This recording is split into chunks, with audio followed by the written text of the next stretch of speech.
তোমরা অনেক দিন ধরে আলুর দমকে খুঁজে পাচ্ছ না। হ্যাঁ, আমাদের মিত্তির মশাইয়ের ব্লগে তোমরা আলুর দমকে দেখতে পাচ্ছ না। আর আলুর দম একটা ভিডিও করার পর পুরো লাপাতা হয়ে গেছে, দেখতে পাচ্ছ না, তাই তো? হ্যাঁ, আর আলুর দমের স্ত্রী তারও যে চারিদিকে কমেন্ট কমেন্ট করে বেড়াচ্ছিল সেটাও তোমরা দেখতে পাচ্ছ না, তাই তো? তার কারণটা কি জানো? তার কারণটা বলবো বলেই তো এসেছি।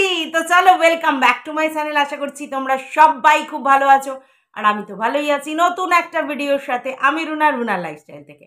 দেখো, আলুর দম যে মিত্তির মশাইয়ের সঙ্গে যোগাযোগ বা কানেকশনটা রাখছিল সেটা কিন্তু মিত্তির মশাইয়ের জন্যে নয়, সেটা আলুর দমের নিজস্ব প্রফিটের জন্যে।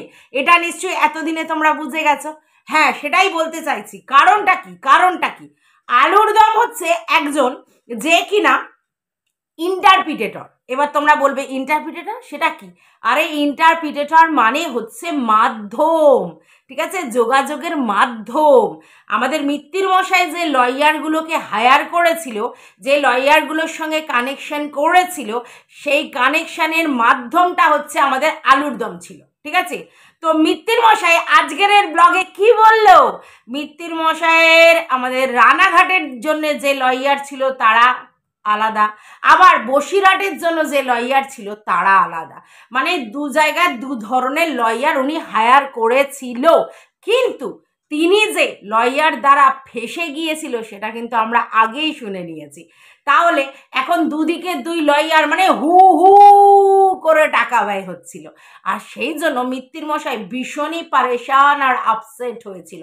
আর তার জন্যই মিত্তির মশাইয়ের একটা ভয়েস ক্লিপ আমরা শুনতে পেয়েছিলাম যে মিত্তির মশাই বলছে প্রচুর টেনশনে আছে আমি।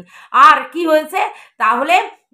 আমি এখন শুধু লয়ারের জন্যে ফেসেই যাচ্ছি, শুধু টাকার পর টাকা চলে যাচ্ছে। এক্স্যাক্টলি, মিত্তির মশাই এখনো পর্যন্ত বুঝতে পারছে না যে সবাই ওর টাকার ভুকা, সবাই ও যে ফোকটিয়ায় টাকাগুলো ইনকাম করেছে বা এরকম করে গুটিয়েছে, সেই টাকাগুলোই এখন এরকম সুস সুস করে জলের মধ্যে দিয়ে চলে যাবে, ঠিক আছে?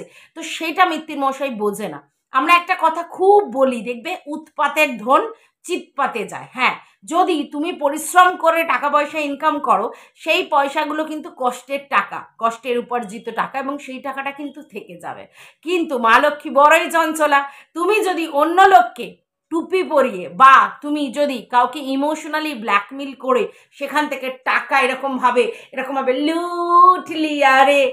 লুটলিয়ারে করো, সেই টাকা কখনোই তোমার কাছে থাকবে না। কারণ ওগুলো তোমার কষ্ট অর্জিত টাকা নয়, ওগুলো তুমি ব্লাফিং দিয়ে, লোককে ভুল বুঝিয়ে, ইমোশন শো করে এবং ছেলেকে এটিএম কার্ডের মতো ইউজ করে তুমি টাকা খিচেছ। বুঝতে পেরেছো? মানে ঠিক কি বলবো আর কি, ছেলেকে সবাই ব্লগিংয়ের মধ্যে দেখায়, কিন্তু ছেলের জন্য যে সিম্প্যাথি কার্ডটা ভিউয়ার্সদের মাধ্যমে জোগাড় করেছিল ওইটা, তার জন্য কিন্তু এইভাবে টাকা লুটেছে। এবং তোমরা কিন্তু জানো প্রতিবেশী রাষ্ট্রের লোকেরা প্রচুর ওকে হেল্প করেছে। তো এই যে টাকাগুলো যেগুলো বিনা পরিশ্রমে ও জোগাড় করেছে, ঠিক আছে, তো সেই টাকাগুলো তো এইভাবেই যাবে, তাই তো? তো যাওয়া শুরু হয়ে গেছে অলরেডি, অনেক দিন ধরেই যাওয়া শুরু হয়ে গেছে। কিন্তু এখনো মিত্তির মশাই অরিজিনাল জিনিসটা বুঝতে পারছে না। মিত্তির মশাইয়ের ওইখানে কেন আমাদের চক্রবর্তী ম্যাডাম ঢুকলেন সেটা ও এখনো আইডিয়া করতে পারছে না, ঠিক আছে? উনি বুঝতেই পারছেন না যে একটা লয়ারের থেকে, মানে একটা রাঘব বোয়াল, হ্যাঁ, বোয়াল মাছ থেকে বেরিয়ে এসে ও আরেকটা শাল মাছে ঢুকে গেছে, এটা কিন্তু ও বুঝতে পারছে না। এখনো কি বললো, মানে ও এখন পুরোপুরি কার গ্রিপে চলে গেছে? পুরোপুরি গ্রিপে চলে গেছে আমাদের, হ্যাঁ, মজুমদারের স্ত্রী, হ্যাঁ, সেই যে এখন সবাই যাকে বলছে ডাস্টবিন, হ্যাঁ, সেই মজুমদারের স্ত্রী আর এই আমাদের চক্রবর্তী ম্যাডাম, এদের পুরো গ্রিপে চলে গেছে। এরা একে অক্টোপাসের মতো চারিদিক দিয়ে জড়িয়ে ধরেছে। এটা কিন্তু এখনো ওর আইডিয়ায় আসছে না। যদি বলো কেন, আরে ভাই তোমরা একটা জিনিস বোঝো, দেখো, আমি যে বলি যে লয়ারের থেকে আমরা শতহস্ত দূরে থাকতে চাই, আইন থেকে আমরা দূরহস্ত থাকতে চাই, কেন? এই যে কেস কামারি করা মানে তোমরা জানো যে এর পিছনে কত টাকা ব্যয় হয়। একটা মানুষের এগেনস্টে যদি 5-6টা কেস থাকে তাহলে সেগুলো হ্যান্ডেল করতে, এবং সেও যদি আবার কাউকে কেস দেয় তাহলে সেগুলো হ্যান্ডেল করতে কত টাকা পয়সা লাগে সেটা তো নিশ্চয়ই আইডিয়া আছে যারা অন্তত এগুলোর মধ্যে দিয়ে জড়িয়েছো। হ্যাঁ, তো এই মানে কি বলে আমাদের মিত্তির মশাই এতটাই বুদ্ধু, সে কি করলো ওই লয়ারগুলোকে ছেড়ে দিল, কারণ ওইখানেও বুঝতে পারছিল যে আলুর দম খিচ মেরে টাকা, খিচ মেরে টাকা, খিচ মেরে টাকা করছিল, ঠিক আছে, কারণ আলুর দমের নালে স্বার্থ কি, লয়ার টাকা পাবে আর এই আমাদের মিত্তির মশাই খরচা করবে। তো আলুর দম কে ভাই, যে কিনা যেখানে সেখানে দিনও রাতে দেখা করে ওর সঙ্গে কথা বলছে, বড় বড় লেকচার ঝাড়ছে, এই হয়ে জায়গা সেই হয়ে জায়গা, হ্যান করেঙ্গা ত্যান করেঙ্গা, আলটিমেটলি ছিড়েঙ্গা আর বোঝা বাঁধেঙ্গা, ঠিক আছে। তো তার তো স্বার্থটা এটাই ছিল, যে আমি মিডিয়েটার হয়ে, ঠিক সেই সেম স্বার্থটা এখন আমাদের চক্রবর্তী ম্যাডাম আর আমাদের মজুমদারের স্ত্রী ম্যাডাম, এদের দুজনের হয়েছে, ঠিক আছে। এরা দুজনেই কেউ কিন্তু লয়ার নয়, মাথায় রাখবেন, এরা কেউ দুজনেই লয়ার নয়, কিন্তু এরা হ্যান্ডেল করছে সমস্ত জিনিস। তার মানেটা কি, একমাত্র আমরা জানি যে যদি আমি যদি কোনো আমার কেসের ঝামেলা হয় তাহলে আমরা কি করি, আমাদের লয়ারের কাছে যাই, যাকেই পছন্দ তার কাছে যাই, সে আমাদের যা সাহায্য করার করে। তাহলে আমি আর তুমি মানে মধ্যখানে লয়ার আর আমি, এই দুজনের মধ্যে যা কথোপকথন হবে এবং সেটা সরাসরি ডাইরেক্ট টাকা পয়সা লেনদেন হবে। কিন্তু আমাদের মিত্তির মশাই কেসে ভয় পায়, আইনি সমস্যায় জর্জরিত হতে ভয় পায়, কোর্ট কোনোদিন দেখেনি, এই সবে দেখলো, হাইকোর্টে কোনোদিন যায়নি, মানে সমস্যা কোর্টের ভিতরে। তো সেই জায়গায় মিত্তির মশাই কি করলো, সমস্ত ভায়া মিডিয়া করলো কাকে, এই মজুমদারের স্ত্রী ডাস্টবিনটাকে। এবং সে তো অশিক্ষিত মূর্খ, তোমরা ভালো করেই জানো, কোনো পেটে তার কালির আঁচড় নেই, তাহলে সে কি করবে, সে কি করলো, ডিডি চক্রবর্তী ম্যাডাম, ওই যে বিছড়ে হওয়া বুইন, হ্যাঁ মেলায় বিছড়ে হওয়া বুইন, তাকে সমস্তটা হ্যান্ডেল করলো। তাহলে আজকের তোমাদের কাছে এটা কিন্তু পরিষ্কার, আমাদের চক্রবর্তী ম্যাডাম তার উদ্দেশ্যটা কি ছিল আমাদের এই ইউটিউবে প্ল্যাটফর্মে আসার।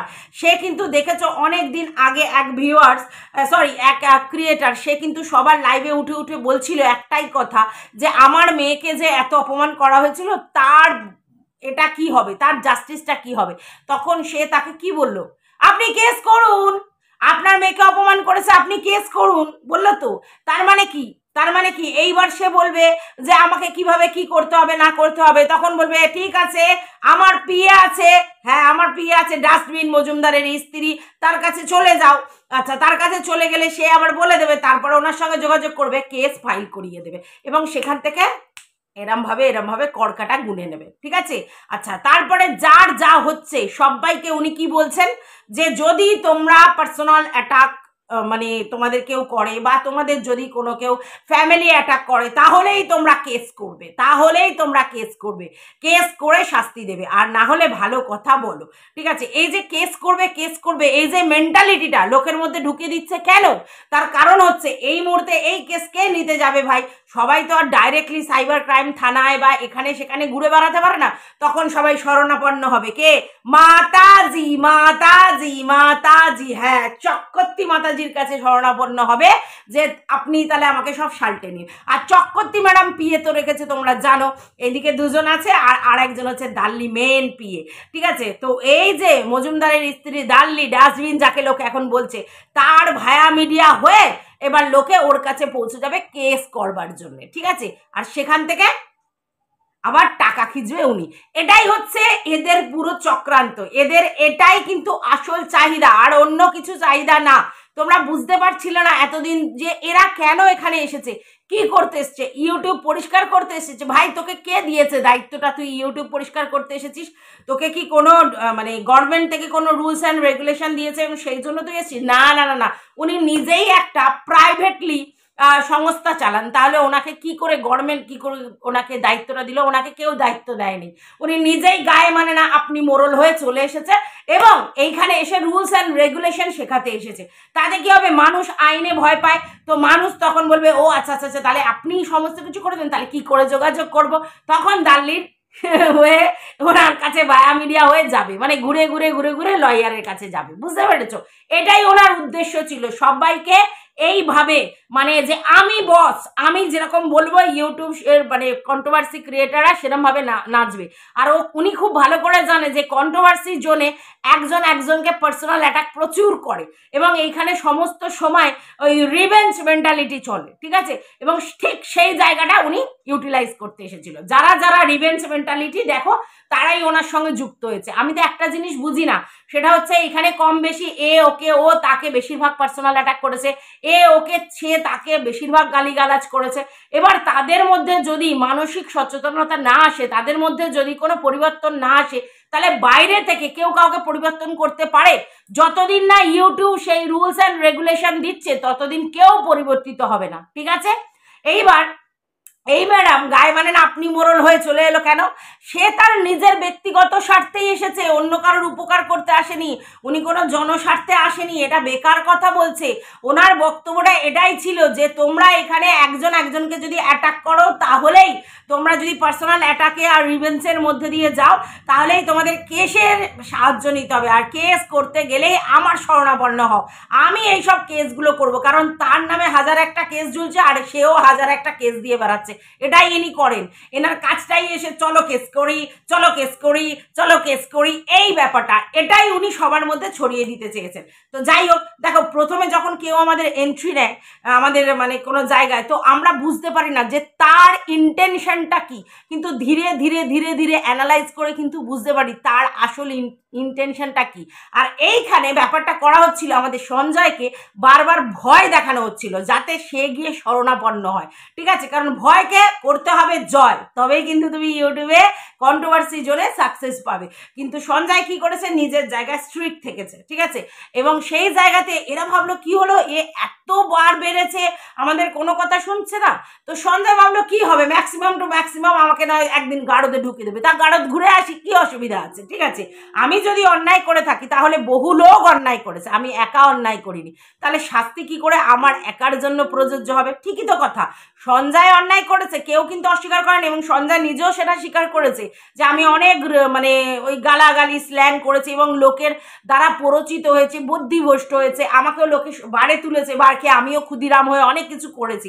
আলটিমেটলি দিনের শেষে কি হয়েছে, আমাকেই সাফার করতে হচ্ছে, আমাকেই হ্যারাস হতে হচ্ছে। তো কি দরকার আছে ভাই আমি কারোর কথা শুনে চলবো? তো সেই জন্য কিন্তু সঞ্জয় নিজেকে প্রচুর পরিবর্তন করেছে এবং পরিষ্কার বলেছে আমি ট্র্যাক চেঞ্জ করব না, আর কারোর জন্য আমি লড়বো না, আমি নিজের জন্য লড়বো। এক্স্যাক্টলি আমাদেরও কথা এটা যে যে যার নিজের জন্য লড়ো, কারোর জন্য আলাদা হয়ে ভায়া মিডিয়া হয়ে লড়লে হবে না। হ্যাঁ, কন্টেন্ট যদি পাও, কাউকে কেউ কিছু বলছে, সেই কন্টেন্ট যদি তোমার মনে হয় করার অবশ্যই করবে, কিন্তু তার মানে এই নয় যে তুমি কারোর না কারোর মানে দুম হিলাবে আর তার পিছন পিছন ঘুরবে না। এখানে কেউ কারোর নয়, এখানে যে যার নিজের ব্যক্তিগত স্বতন্ত্র অধিকার আছে সবার, তাহলে সেটা বজায় রেখে কাজ করো। আর ঠিক সেটাই সঞ্জয় করেছে এখন, আর তারপরেই ওরা কিন্তু চুপসে গেছে। দেখো ভাই, ওই কেস কামারি হেনা তেনা করে আলটিমেটলি কি হবে, আলটিমেটলি টাকা খরচা হবে। এবার সঞ্জয় যদি সেই দম থাকে, সঞ্জয়ও খরচা করবে, লড়ে নেবে, ঠিক আছে, সেটা তো বলার কিছু নেই, তাতে ইউটিউবে এসে এত ফাটানোর দরকার নেই যেটা ওরা করছে। তো যাই হোক, এইবার তোমরা বলতে পারো মিত্তির মশাই কি করে ট্র্যাপে পড়েছে। তোমরা কিন্তু অনেকেই জানো যে মিত্তির মশাই কিন্তু প্রচণ্ড ভীতু একটা ছেলে, হ্যাঁ ভীতু টাইপের ছেলে। এইবার কিমা যেহেতু তাকে হিপনোটাইজ করে একটা জায়গায় নিয়ে চলে এসেছে, পুরো ও হিপনোটাইজ হয়ে গেছে, ঠিক আছে। এইবার কিমা যা বলছে ও কিন্তু সেটাই শুনছে, কিমা যা বলছে ও সেটাই শুনছে। তো এইবার এখানে কিমা বলেছে যে এরকম আমাদের যে মানে চক্রবর্তী ম্যাডাম, সে সমস্ত আমাদের সব তোমার প্রবলেম সলভ করে দেবে। এইবার চক্রবর্তী ম্যাডাম কেন এর দিকে নজর দিল, তার পিছনে দুটো রিজন আছে। চক্রবর্তী ম্যাডাম বড় বড় সাবস্ক্রাইবার হোল্ডারদেরকে কিন্তু ধরছে, তার কারণ হচ্ছে যাতে প্রচারটা খুব বেশি পায়। আজকে ধরো আমার মতো একটা চ্যানেলে যদি চক্রবর্তী ম্যাডাম ঘুরে বেড়ায়, অত কি প্রচার পাবে? পাবে না। তার কারণ হচ্ছে চক্রবর্তী ম্যাডাম জানে যে এর কটা চুনোপুটি একটা লোক, তার হাজারো ভিউজ হয় না, তো তার কাছে যদি আমি বসে থাকি তাহলে আমাকে কজন চিনবে। কিন্তু যদি আমি ডাস্টবিনের মতো চ্যানেল মানে মজুমদারের স্ত্রীকে ধরি, তাহলে 50,000 সাবস্ক্রাইবার তখন, হ্যাঁ, আর সেখানে ভিউজ কত 20,000 25,000 ভিউজ, তাহলে সেই রকম একটা লোক আমাকে শুনবে, মানে এতজন আমাকে শুনবে, তাহলে আমার প্রচারটা খুব তাড়াতাড়ি হবে। এবার সে ডাস্টবিন কি সে নোংরা কথা বলেছে কি গালি বলেছে, আমার বলে কি লাভ আছে, কারণ আমি নিজেও তো অনেক গালিগালাজ করেছি, হ্যাঁ মাঠে নেমে। আচ্ছা, আচ্ছা, এইবার তারপরে জানলো যে দাল্লির মেন সোর্সটা কি। উনি কিন্তু অনেক পড়াশোনা করে এসছে। দাল্লির মেন সোর্সটাও কিন্তু যে আমাদের মিত্তির মশাই, সেটাও কিন্তু উনি বুঝে গিয়েছিলেন, ঠিক আছে। এবার এই মিত্তির মশাই আর দাল্লিদেরকে কারা হেল্প করছে না, তোমরা জানো অনেক বিদেশি আপু আপু আর হচ্ছে আমেরিকা, এখানে ওখানে সেখান থেকে প্রচুর হেল্প পাচ্ছে। হ্যাঁ, প্রচুর হেল্প পাচ্ছে কে, মিত্তির মশাই। সেটাও কিন্তু ঠিক কথা, এটাও কিন্তু দাল্লি মানে আমাদের ম্যাডামকে বলেছে, চক্রবর্তী ম্যাডামকে বলেছে। আর উনিও কিন্তু অনেকটা ফলো করেছেন। একটা কাজ নিয়ে আর আগে তো ফলো করতে হয়, তো উনিও অনেক ফলো করেছেন যে হ্যাঁ সত্যি তো একে সব বিদেশ থেকে লোকেরা টাকা পাঠাচ্ছে, বিদেশের লোকেরা সমস্ত ওকে বলছে, হ্যাঁ আমাকে বলছে ওর হয়ে লড়ো, এই করো সেই করো, অনেক বলছে। তখন ভাবলো যে হ্যাঁ তাহলে মুনাফাই মুনাফা, মুনাফাই মুনাফা। যদি আমি এখন মিত্তির মশাইয়ের সাপোর্টার হই এবং মিত্তির মশাইয়ের হয়ে কাজ করি, তাহলে আমি কিন্তু প্রচুর সাপোর্টার পাবো, যারা খিচ্ছে মেরে টাকা, খিচ্ছে মেরে টাকা, খিচ্ছে মেরে টাকা, মানে টাকা টাকা টাকা টাকা আসতে থাকবে। কারণ এই যে মিত্তির মশাই কেস লড়বে, মিত্তির মশাইকে সাপোর্ট করবে কে, আপু মিত্তির মশাইকে সাপোর্ট করবে কে, একদম বিদেশি, আমেরিকা, এই ওই সেই হ্যান জায়গা থেকে তারা ফোন করে করে বলছে হ্যাঁ আপনি লড়ুন, আমরা আছি। আরে আছি মানে কি, মানে টাকা টাকা টঙ্কা দেব। এবার মিত্তির মশাইও একদম ফাঁদে পা দিয়ে গতের মধ্যে সোট করে ঢুকে গেছে। আর সেইটাই করবার জন্য এতদিন ধরে আমাদের চক্রবর্তী ম্যাডাম ঘুরছিল। চক্রবর্তী ম্যাডাম এইখানে যারা হচ্ছে মুরগা ভাষায়, বোঝো মুরগা ভাষায়, সেই মুরগা ভাষাতে এসেছে যে আমি মুরগা ধরবো, সেই মুরগাকে কেসে জর্জরিত করব, তার টাকা আমি শুধু খিঁচবো, মানে 2000-এর জায়গায় 5000 বলবো, 5000 জায়গায় 10,000 বলবো, এরকম করে তার পুরো একেবারে চুষে নিয়ে নেবো, চুষে নিয়ে নেবো, তারপর ছিবড়ে করে নাও তোমার কাজ তুমি করো। হ্যাঁ, এবার তো তখন আর আমাদের হচ্ছে মিত্তির মশাই কিছু বলতে পারবে না, কারণ অলরেডি মিত্তির মশাই আগে যাদের কাজকে ধরেছিল তারা মোটামুটি ঝেপে ঝা করে দিয়েছে, আবার উনি একজনকে ধরেছে, সেও ঝেপে ঝা করে দেবে। এবার হারা জেতা তার মিত্তির মশাইকে ওরা মানে ওইভাবে করে দিতে পারে না, ওরা বলে আমরা লড়েছি, লড়ে কিন্তু কেসটা হয়নি, কারণ উনি অলরেডি কি বলে রেখেছে 50-50 চান্সেস, 50-50, মানে মিত্তির মশাইয়েরও 50 আর ওর মায়েরও 50। এতে কি হবে বলো তো, সাপও মরবে না, লাঠিও ভাঙবে না।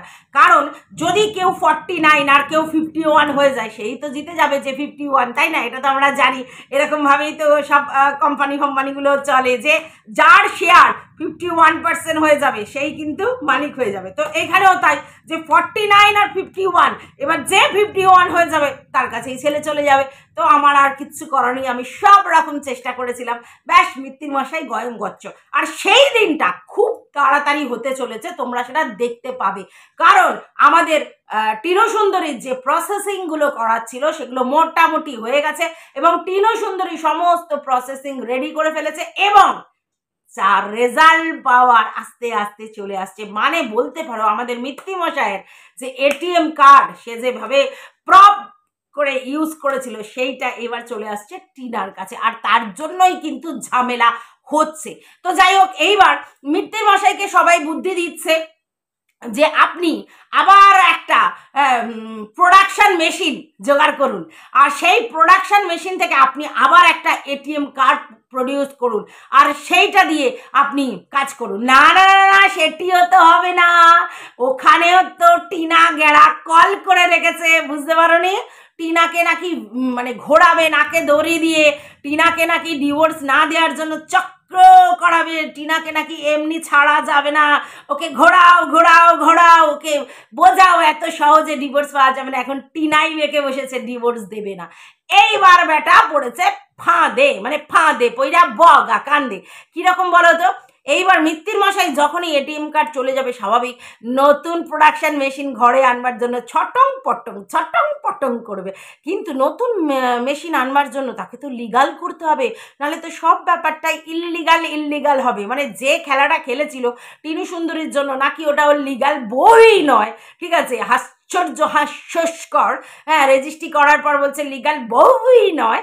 তো যাই হোক, এইবার যদি লিগাল একটা আবার রিলেশন করতে হয়, তাহলে টিনু সুন্দরীকে ডিভোর্স দিতে হবে, আর ডিভোর্স যদি আমাদের মিত্তির মশাই অ্যাপ্লাই করে, তখন কি টিনু সুন্দরী ছেড়ে দেবে নাকি? যা লাগবে সমস্ত কিছু জোগাড় করবে। তো যাই হোক, এবার মিত্তির মশাই খুব সহজে ডিভোর্স পাবে না, ডিভোর্স না হলে ভেকেট ল্যান্ডে ঘুরবে, তাহলে যতই থাকুক পিয়ন্সে কেউ কিচ্ছুটি করতে পারবে না, কারণ লিগাল ব্যাপারটা তো আর হবেই না। আর যদি লিগাল ব্যাপারটা না হয় তাহলে এটিএম প্রোডাকশনও হবে না, কারণ ওটা তো তখন বিনা বাপের বাচ্চা, হ্যাঁ তাই না? হ্যাঁ ইললিগাল তো ইললিগাল, হ্যাঁ তো তখন তো তার আবার গুমনাম হ্যায় কই বদনাম হ্যায় কই, যেটা প্রমাণ করতে চাইছিল ওই ছোট্ট সোনাটাকে যে এটার নাকি বাবার বংশ পরিচয়টাই ঠিকঠাক নেই, কারণ ওটা ওর মায়ের সন্তান। ঠিক আছে, তাহলে যদি সেটাই হয় তাহলে আজকের ডেটে আবার যদি ডিভোর্স না অবস্থায় যদি কাউকে বিয়ে করে তাহলে তো বাপের ঠিক থাকবে না, সেটাও মিত্তির মশাই করতে পারছে না। এইবার মিত্তির মশাই পড়েছে মহা ফাপড়ে। তাহলে আজকের কিন্তু চলে এসেছে সেই শুভ দিন, আস্তে আস্তে আমাদের টিনা সুন্দরী যুগ যুগ জিও হতে শুরু করবে, আর মিত্তির মশাই পড়ে যাবে গর্তে, কারণ নিজের ভুলে গর্তে পড়ে যাবে। খুব শিগগিরই তোমরা সেটা সব দেখতে পাবে। আর মিত্তির মশাই না ঘরকা না ঘাটকা ধোবিকা হতে শুরু করেছে। ঠিক আছে, মিত্তির মশাই কিন্তু এইবার বুঝেছে ফাঁদ করো কত বড় হতে চলেছে, আর নিজের ফাঁদে নিজেই পা দিয়েছে। ঠিক আছে, ওখান থেকে ওনাকে উদ্ধার করার কেউ নেই। আর এই যে ডিডি, হ্যাঁ পাঠানো ডিডি, যে নিজের স্বার্থে মিত্তির মশাইকে পুরো চুষে ছিবড়ে করেছে, সেই দিদিরও হাল কি হয় দেখো। কারণ ভিউয়ার্সরা এই দিদিকে কি করে, ওই যে চুল দেখায় না, চুল গোছা চুল, আমার গোছা চুল, সে গোছা চুল হিরির করে টানতে মন্থরা বুড়ির যেরকম অবস্থা হয়েছিল ঠিক তেমনি হতে চলেছে। তো এইটা দেখবার জন্য আমরা বড় বড় চোখ করে তাকিয়ে আছি, বড় বড় চোখ করে তাকিয়ে আছি। তো চলো লেটস সি কি হতে চলেছে। তবে খুব শিগগিরই আমরা জয়ের ধ্বনি উল্লাসের ধ্বনি সামনে নিয়ে আসবো। তোমরা সব দেখতে থাকো আর এনজয় করতে থাকো। একটা মায়ের মাতৃত্ব যুগ যুগ জিও। তো টাটা সবাইকে, ভালো লাগলে অবশ্যই লাইক কমেন্ট শেয়ার করে পাশে থাকবে। চুমু, লাভ ইউ অল।